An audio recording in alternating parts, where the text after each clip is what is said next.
The men in this film are like most rapists. They're not stereotypical dirty old men, unattractive sex fiends, but are otherwise law-abiding citizens, faithful husbands, or even good-looking boys next door. They're men like Brian, a 31-year-old ex-military hero. Bob, a 38-year-old father of two. Bill, the introverted son of an accountant. Fred, a 28-year-old former policeman. And James, a gifted child with a genius IQ. Collectively, these 5 men have committed over 150 sex crimes. Rape has reached epidemic proportions in the United States, where 1 woman in 5 will be raped at some point in her life. But these men are only representative of the 1 rapist in 60 who was ever caught and convicted. But even then, when finally revealed, most people are surprised by who the rapist really is. You know, I mean, like when I was arrested in the county jail, I had about 300 people to sign a petition saying you got the wrong man.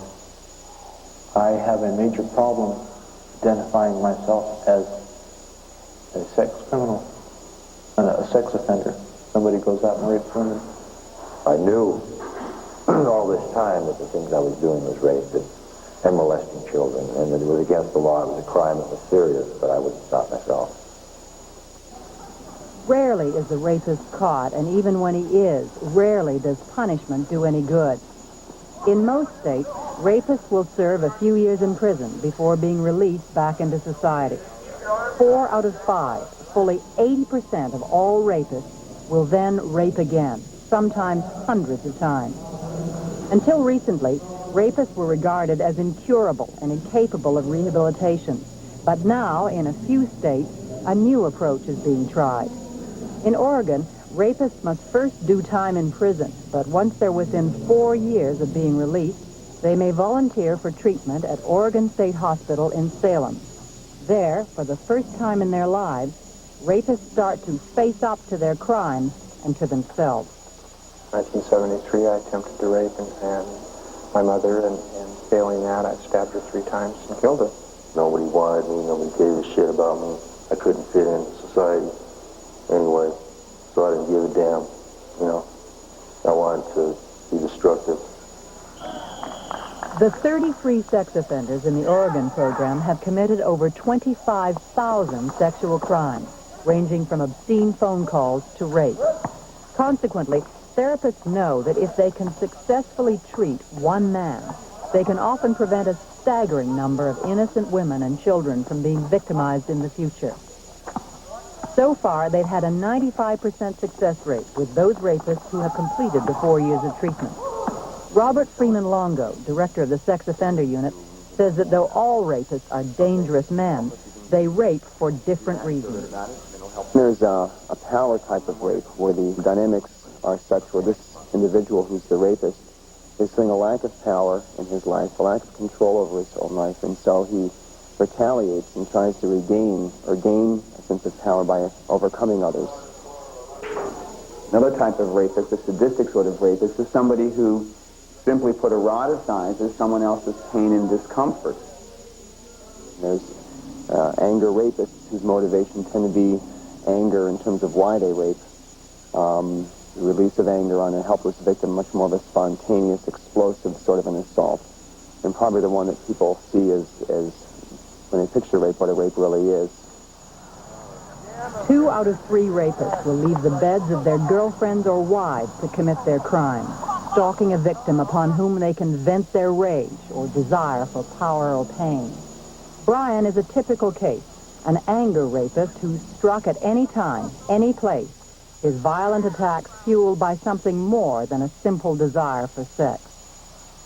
I didn't want to be responsible. I wanted what I wanted. I wanted excitement. I wanted control. And I didn't care how I got it.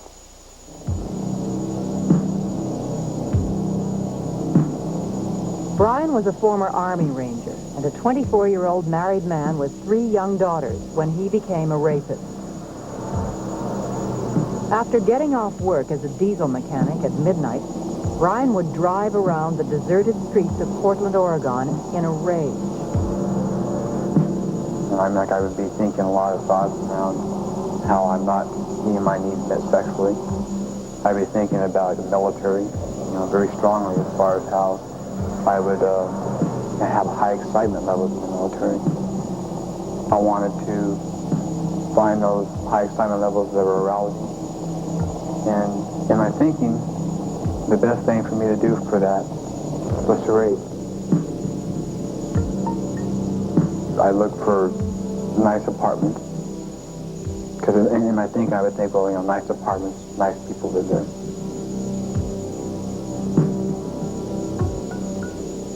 The first rape I ever committed, that's the way it was. I mean, like I just, saw an apartment, went up to the door and opened the door, and went inside. And when I went inside, I had a weapon, had a knife, and I would threaten the victim with her life if she would not do this for me. Looking back on it, Brian doesn't know where the anger began. He grew up in a closely knit family that included 3 brothers and a sister. His father was a truck driver, while his mother managed a small farm they lived on. Brian was a poor kid, but no different than millions of other youngsters. I feel I had for the most part, a normal childhood. My mom and dad didn't do anything to me differently, than any other parent did.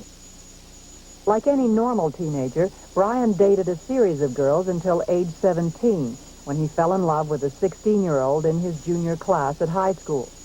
The teen sweetheart soon married and had their first child, a healthy and beautiful baby daughter. And that summer, after graduation, Brian realized a lifelong dream when he enlisted in the Army's prestigious Ranger Corps. It reinforced the macho in me, the uncaring for people. It reinforced the fact that I'm getting mine and the hell with the other guy. Brian got what he wanted, his corporal's stripes, medals, and letters of commendation for heroism. He was just about to re-enlist when he made an error of judgment on a Ranger maneuver and was busted back to private. In a rage, Brian quit the military he loved, and his anger only grew in civilian life. He was having a difficult time making ends meet on his pay as a mechanic, and he and his wife weren't getting along. I was thinking in my mind that I'm tired of being jerked around by my wife. I'm tired of being jerked around by society. I'm tired of doing things for other people. I'm tired of coming out of the military, something I enjoyed doing. So by God, I'm going to get what I wanted. A few nights after his first rape, Brian was back in his car, prowling the deserted streets.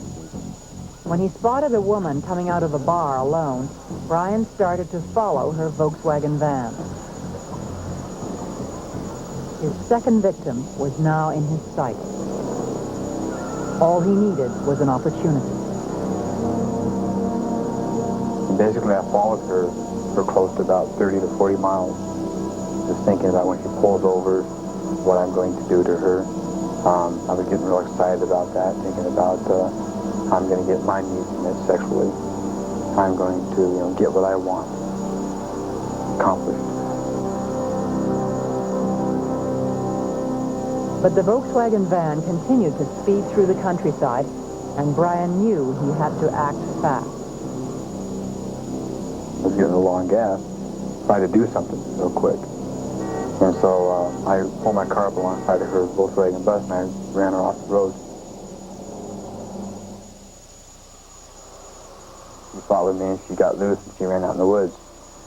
And I ran after her.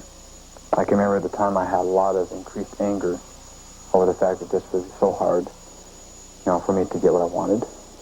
And I remember that I, caught her in the woods, and we wrestled around, and I threw her to the ground.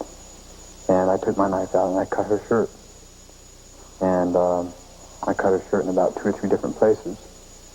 And my intentions were to, let her see that I'm in business. I mean, as far as she knew, she was dead. During the next 4 months, 5 other women were told they were going to die while Brian held a knife to their throats. And something in the military I learned is, how to install fear. Fear tactics gets people attention, makes people to render themselves to do what you want them to do. my victims, they were terrified. In treatment, the first and primary object always is to put men like Brian in touch with the terror of their victims. Consequently, he and other sex offenders must listen to a police tape of a rape in progress. Police department. The man is trying to break in my door. I don't know who he is. He said, let me in. What is your address? 2937. I want you to stay on the telephone, okay? Okay. Where are you now? I locked the front door and I'm upstairs in the bedroom. Is there anyone with you? No, just my baby. He's in the house. He broke through the door. Okay. Now, you still there? Uh-huh. Shut the bedroom door. Lock it if you can and come right back to the phone.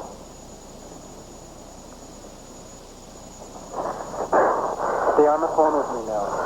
Do you have the door shut? Yeah, I locked it. Are you okay? Uh-huh. We're on our way. He's downstairs. He broke down the door. What? He's at the door. What? He's at the door. He's here. He's here. Are you still with me? Uh-huh. Tell him you've got the police on the phone. I've got the police on the phone. Who are you? Why are you here? He's in the bedroom with her.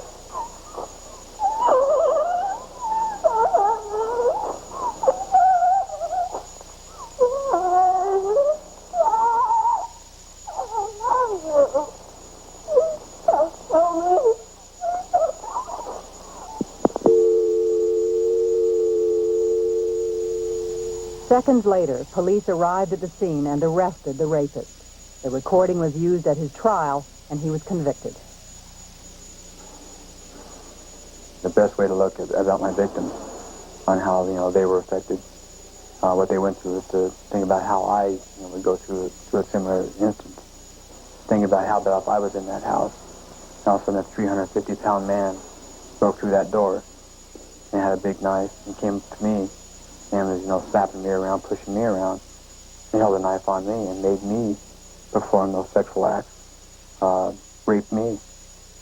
How would I handle that? And when I stop and think about that, it's like I can see in a lot of contrast what they went through. Because I know that, it would leave me devastated. It would leave me empty, cold.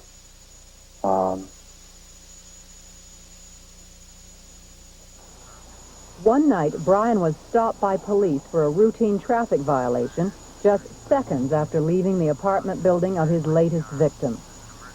In April 1979, the 24-year-old pled guilty to 4 charges of rape and 3 of sodomy.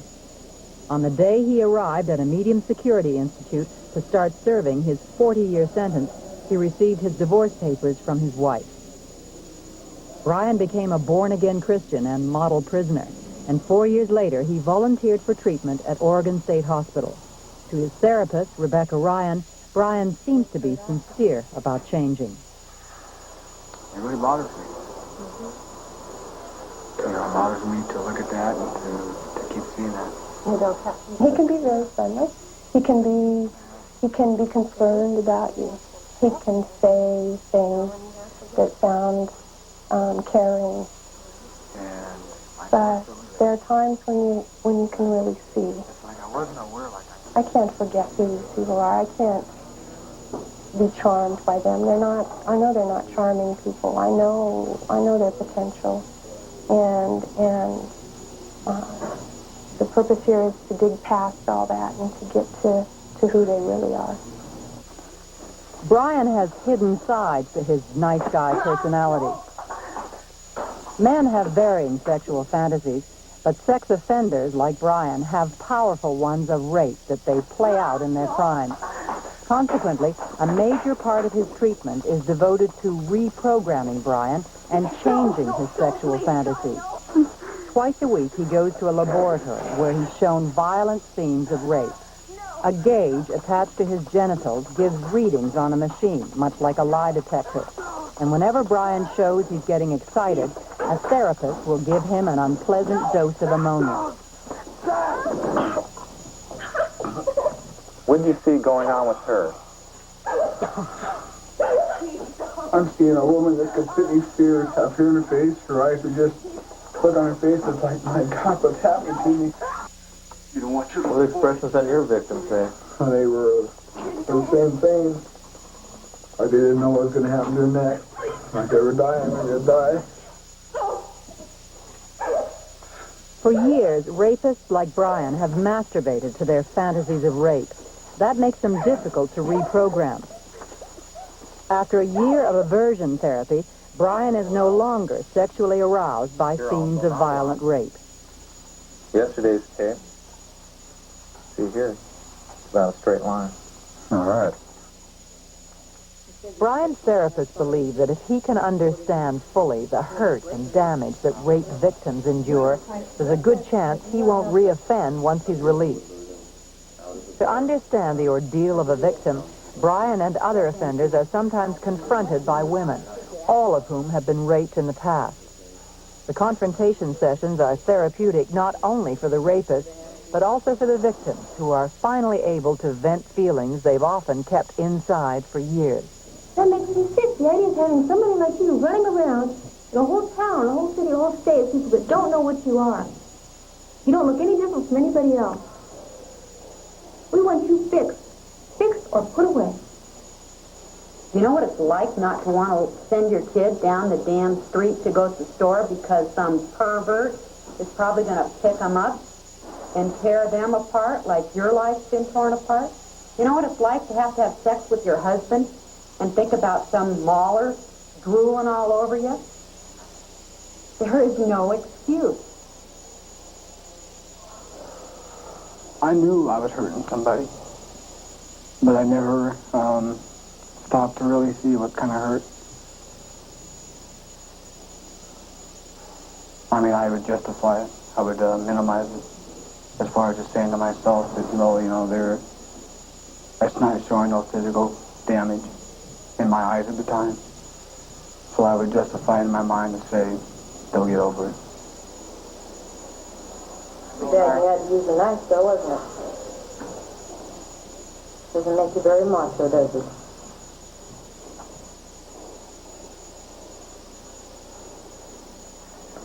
They stalked and chased down and walked into their house and had to pull a knife and hold it to their throat and threaten to kill them. You're a wonderful person. You are. You are.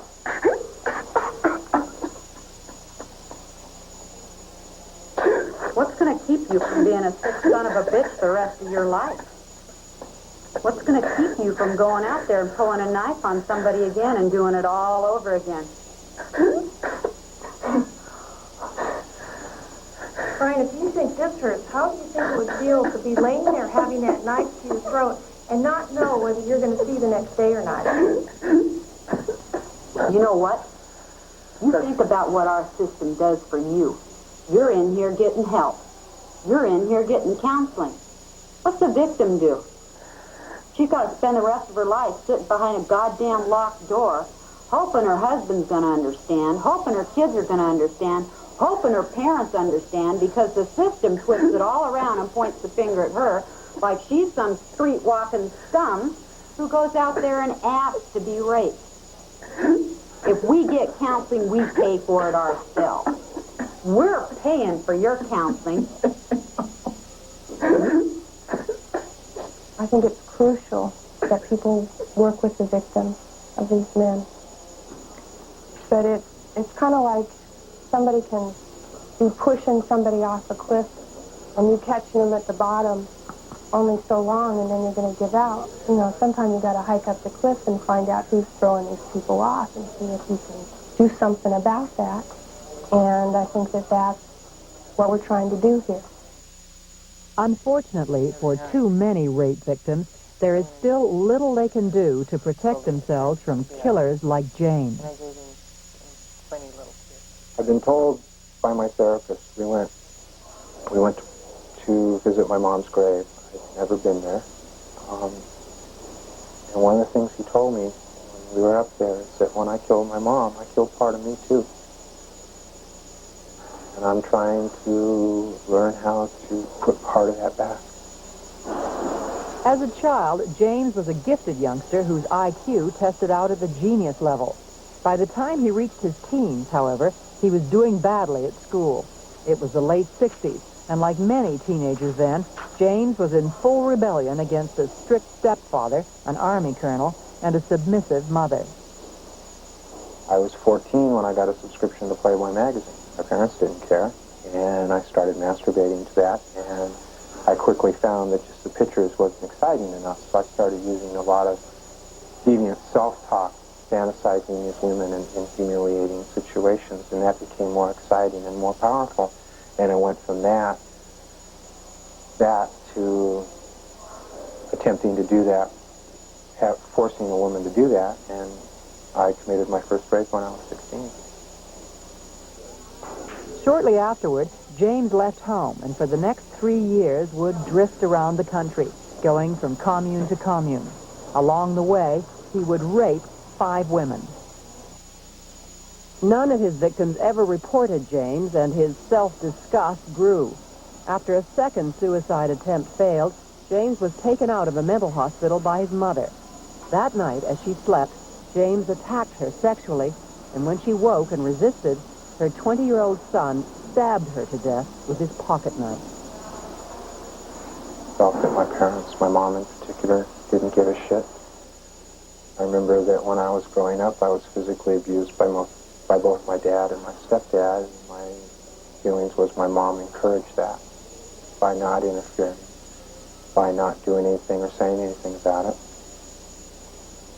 And it was a real intense love-hate thing with my mom, real intense. I loved her and I hated her at the same time. And I attempted, in a real sick way, tried to show her I loved her by attempting to rape her, and failing that, wound up hating her again and killed her. James received a 35-year sentence for the murder of his mother, but in prison he saved the life of a guard in a fire. As a reward for his heroism, James was paroled and after moving to Oregon, fell in love with Louise, a medical secretary. They married, and she was soon pregnant. But just a few weeks before the birth of his son, James raped a woman who lived in the next-door apartment.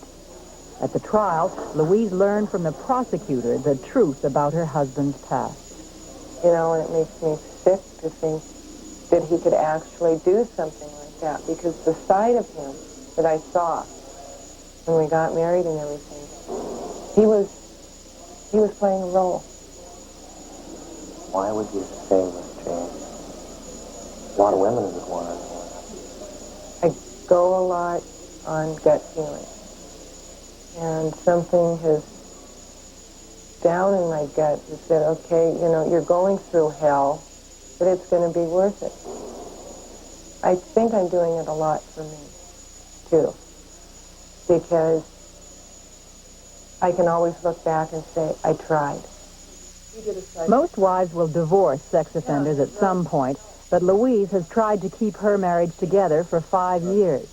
Despite her support, James has proven to be a difficult case to treat.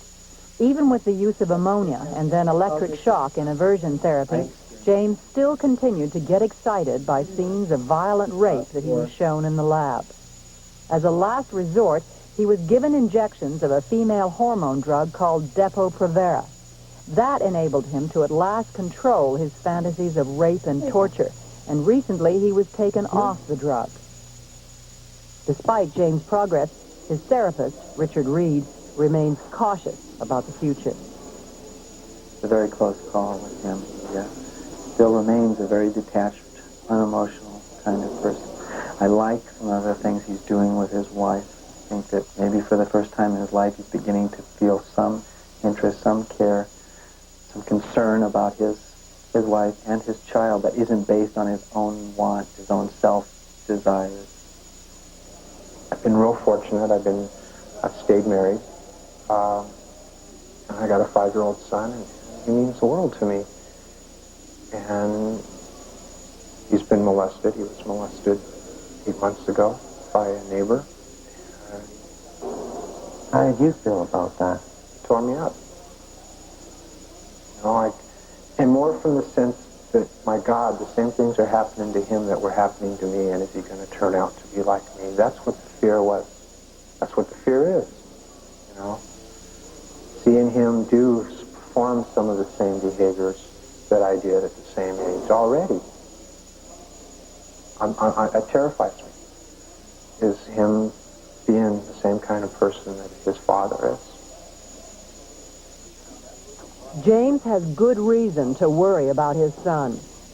Over 60% of the sex offenders in his treatment program were sexually abused as children. Oregon researchers still do not fully understand why victims go on to become offenders, nor are they 100% certain that men like James can be successfully treated. In July 1985, James was sent back to prison to await a hearing of the parole board, which will decide whether the 5 years in prison he served is sufficient punishment for the murder of his mother. I hate what they've done. I just despise the behavior. Yeah. They do the kinds of things people aren't supposed to do to other human beings. No caring, rational person should do that, and yet they do it. And they give themselves all sorts of excuses why it's okay. And why, when they're caught, somehow that they end up being the victim of it.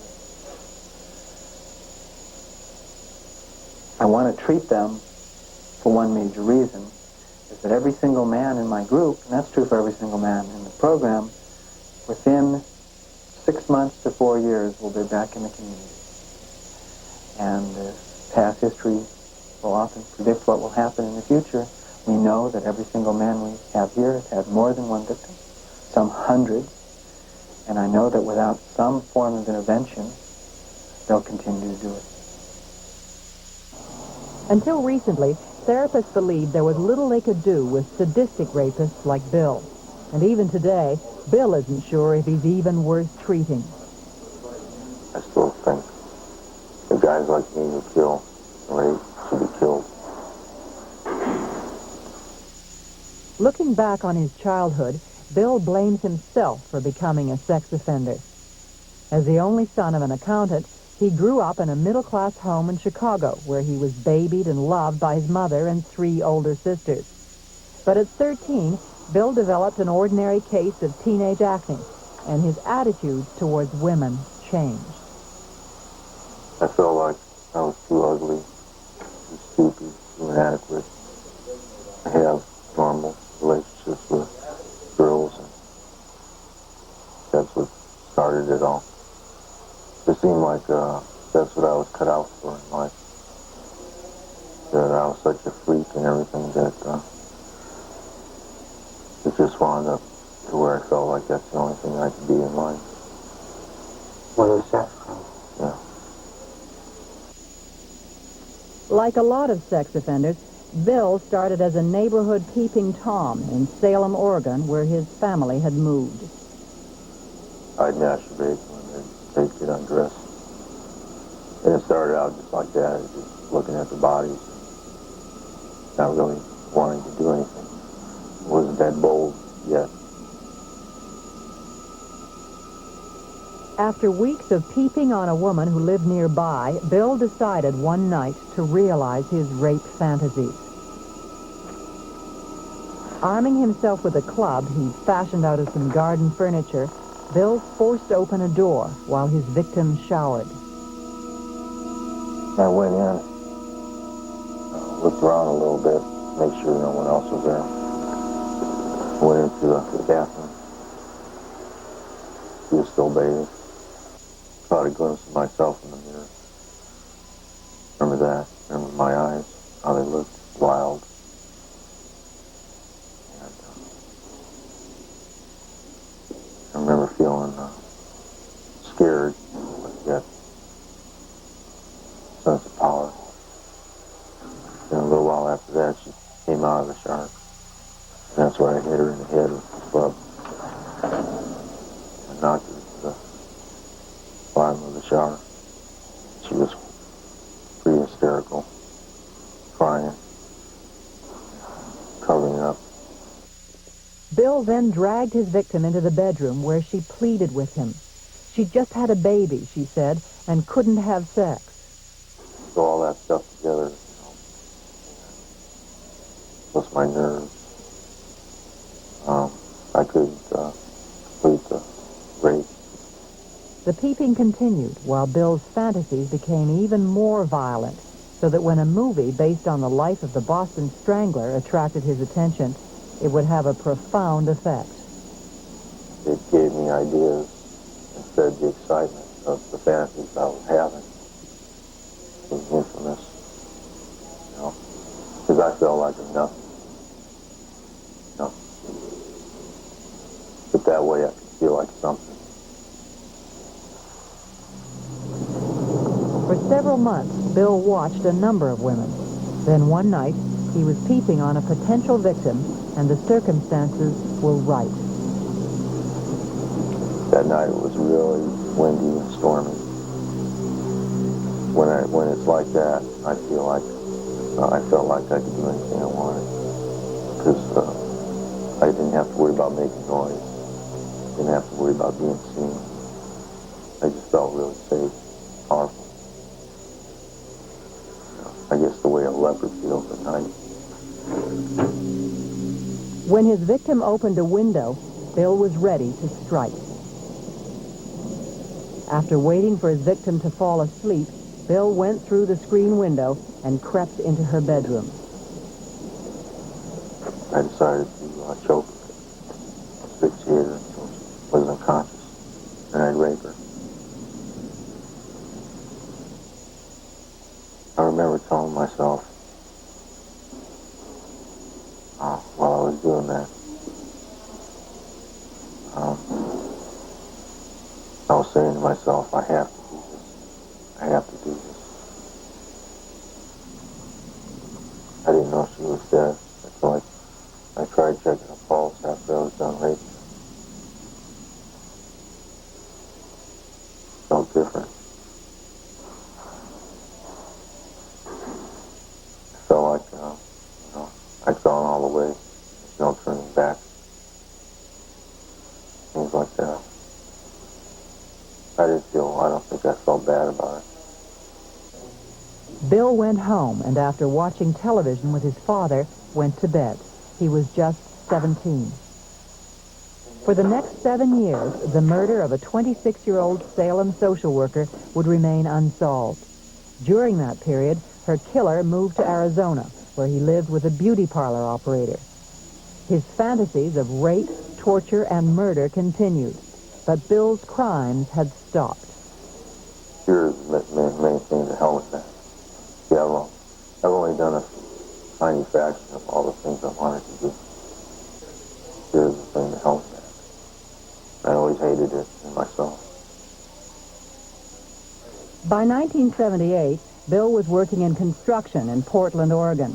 He was married, but the rape fantasies continued until Bill finally acted on them and molested his 10-year-old stepdaughter. She reported him, and after being arrested, he confessed to all of his sex crimes, including the unsolved murder 7 years earlier. He was given a life sentence, and after serving 8 years, volunteered for treatment. He is a typical sadistic rapist who enjoys fantasies of inflicting pain on his victims. To his therapist, Richard Reed, there is only one reason a killer like Bill should be given treatment. He's a very dangerous man. Certainly think he's capable of doing that again. If we're not going to lock him up forever, we've got an obligation to treat him, protect the community out there. Now, what do you see, Bill? I see a young girl, maybe about 9 years old, taking off her shirt. Before therapists can try to reprogram Bill's fantasies, they must first determine what forms of deviant sex he finds exciting.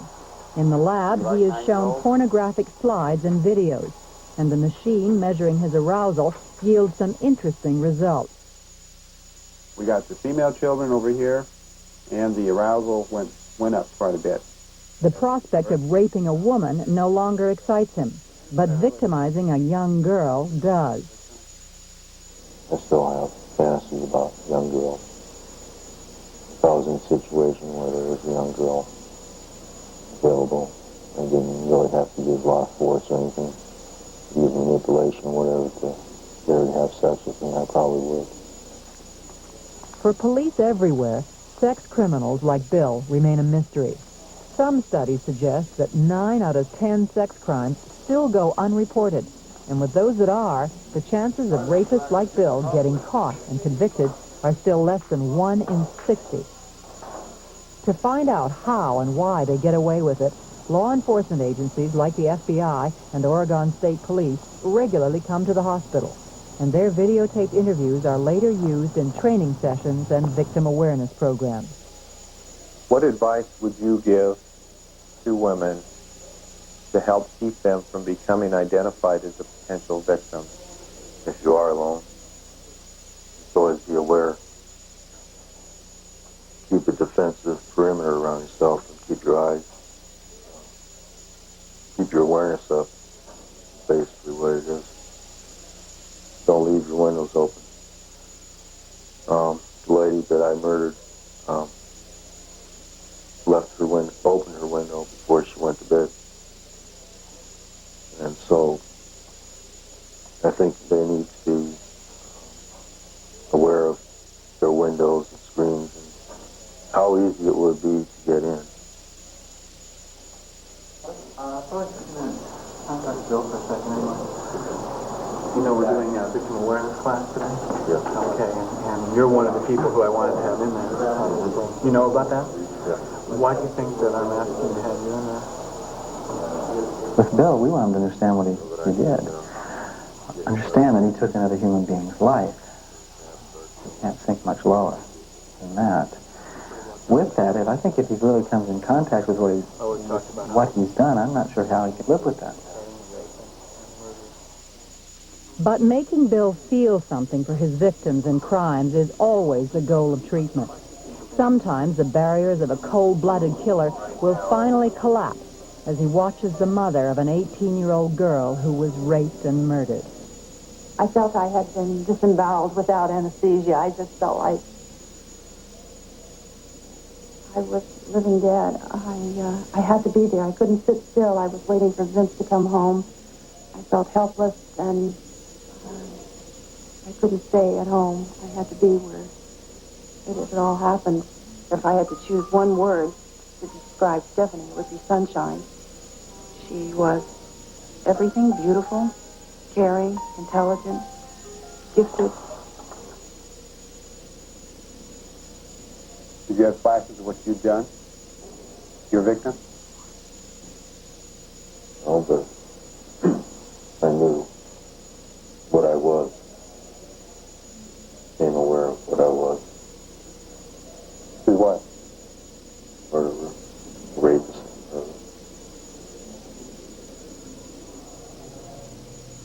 How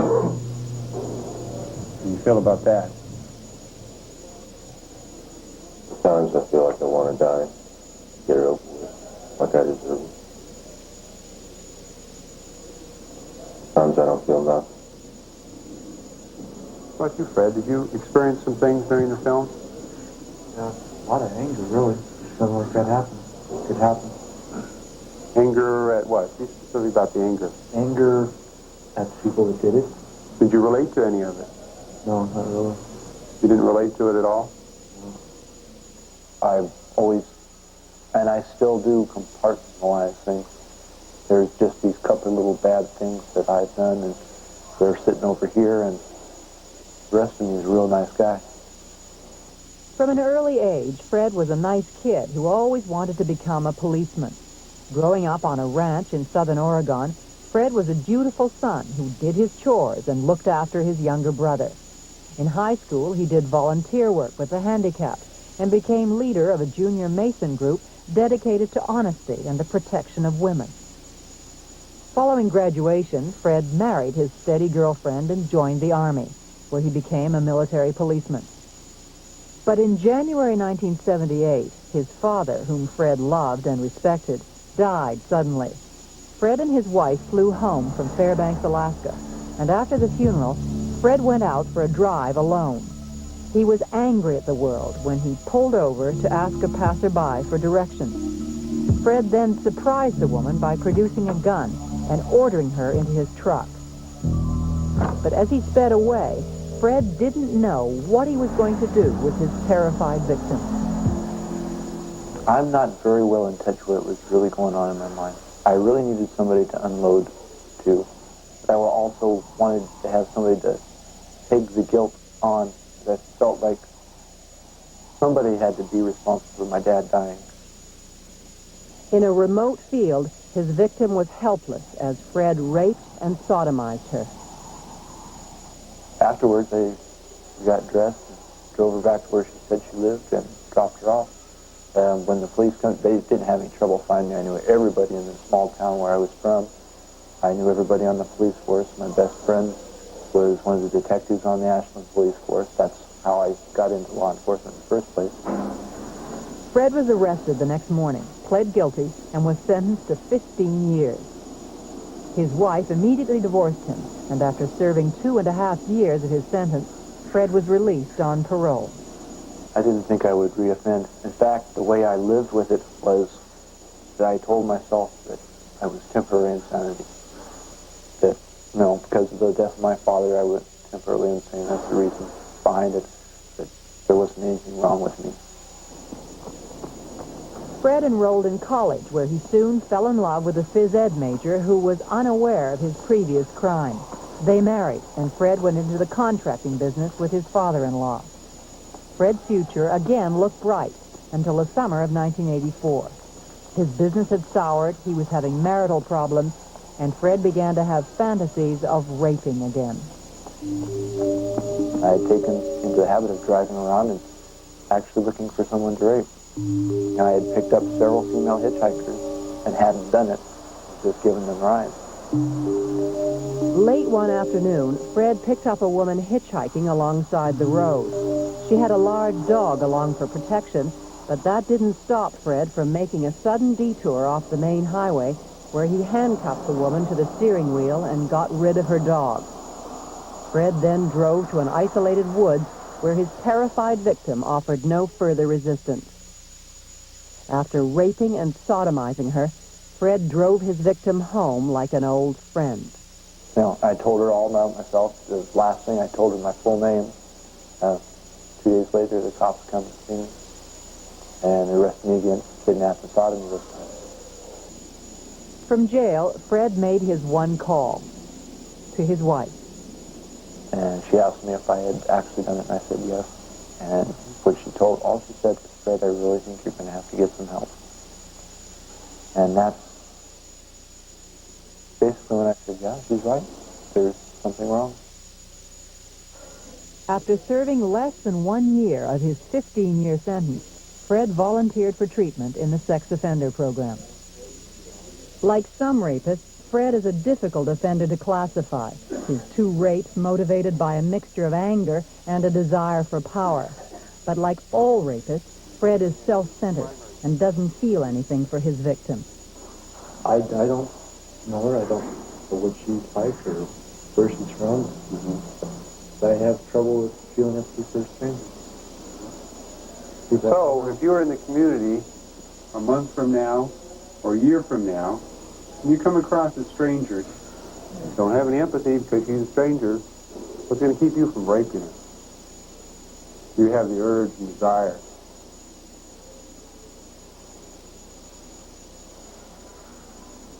I don't know at the moment. I don't either. I doubt anything. Forcing rapists like Brian and Fred to relate to women is a major goal of treatment, and the hospital depends on volunteer workers like Suzanne to help out. I became involved in the whole issue of sex abuse because I was raped myself, and I had friends who were victims of incest, and I knew what it was like, and I live with that fear myself every day, and I felt like I had to do something to understand why it happened. I have a feeling, too, that, know thy enemy kind of thing, that I feel a little safer knowing what they're like and why they do what they do and what their problems are. And there was something about having that knowledge that I feel more in control of if I should get in a situation. Although, when you get down to a weapon stuck in your head, there's not much you can do. And I know what that's like, too. It happens, it happens. I can recall 25 child and adult victims, 15 children and 10 adults. And I didn't really pick a victim. I didn't stalk a victim or lay in wait someplace like where I knew somebody would be coming by alone or just jump. It was people that I knew, people I was acquainted with. I maybe only met them that evening, but they knew who I was and I knew who they were to some degree. Bob was only 13 when he attempted to rape a 6-year-old girl in his neighborhood. Police and the juvenile court referred him to a psychologist for testing. But after examining Bob's middle-class background as the son of a respected businessman, the attempted rape was dismissed as a temporary disorder caused by adolescent sexual changes. Back at his private Catholic school, Bob seemed a normal teenager, dating girls regularly. But in his senior year, Bob and a date got drunk and started necking in a parked car. Everything seemed to go all right to a point, and then she said no. And at that point, I just said, bullshit. I'm not taking this anymore, and I raped her. She was a virgin. I hurt her pretty bad. She was screaming at me to stop, slapping at me. I didn't listen. I just went ahead and did what I wanted. And I found out after that, about a year later, that she'd had a child by me. I never talked to her, never called her, I never tried to see how she was doing, if she needed anything. I just said, well, that's her problem. Went about with my life. Bob studied aeronautics at college. He then served 3 years in Vietnam and finally settled in California in 1970. During those years, he would rape several women he dated. Unfortunately, like a majority of rape victims, none of the women Bob raped ever reported the crime to police. I was very unlucky, because I didn't get stopped a long time. I didn't have the guts to stop myself. It's unfortunate for all the other victims that some victim down the line didn't turn. Bob went from bad to worse. By 1983, his second marriage was falling apart. He was unemployed and drunk most of the time, and Bob turned to victims easier to control. After molesting several daughters of friends and neighbors, none of whom ever reported him, Bob one day took several kids, including a blind 7-year-old girl, to the park to play. So I went over to pick her up out of the swing, and I noticed that her panties were wet. She urinated on herself while she was in the swing. So I took her to the bathroom and in the process of cleaning her up, and I molested her in the bathroom. I just saw an opportunity and took her. Because she was blind, she was helpless. Didn't really know. I think she knew what I was doing, but she didn't know what to do about it. Unlike his other victims, the blind girl reported the crime to her mother. Bob immediately confessed to police. And at that point, I could see that she didn't know me very well. She knew who I was, but she was blind. She couldn't see me. To program director Robert Freeman Longo, Bob is a typical power rapist. They feel put down, their self-concept is extremely low, and as a result, they're aroused sexually by overpowering somebody. And they say, when I was doing that, I felt powerful. It was my turn to be in charge, my turn to take control. Unlike anger rapists who often beat up their victims, power rapists like Bob usually don't harm their victims physically. Consequently, they have a hard time understanding the psychological ordeal they put their victims through. After months in treatment, Bob's therapist, Richard Reed, tries another way to get him to understand the plight of his blind 7-year-old victim.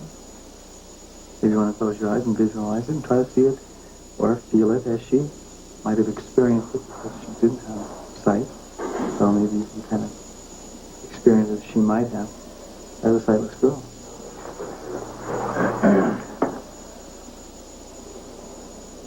I don't want to do this. But he's been nice to me. He hasn't hurt me. Maybe if I just go along, he won't Nothing bad will happen, and you won't tell on me for wetting my pants. God, I wish we could get out of here and go home. Now I can't tell what he's doing. Do I tell him no? What do I do? Why is this happening? I thought he was a nice guy. I trusted him. Seemed like a nice guy. And now he's doing this to me. What do you think about what you just talked about? Pretty sick. Damn disgusting.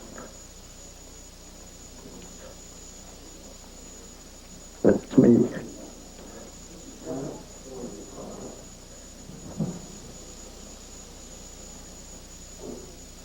It's been for a lot of years. You're afraid about changing it? I don't know what to do to change it. I'm not afraid about changing it. I had my own. I'm afraid of not being able to change it.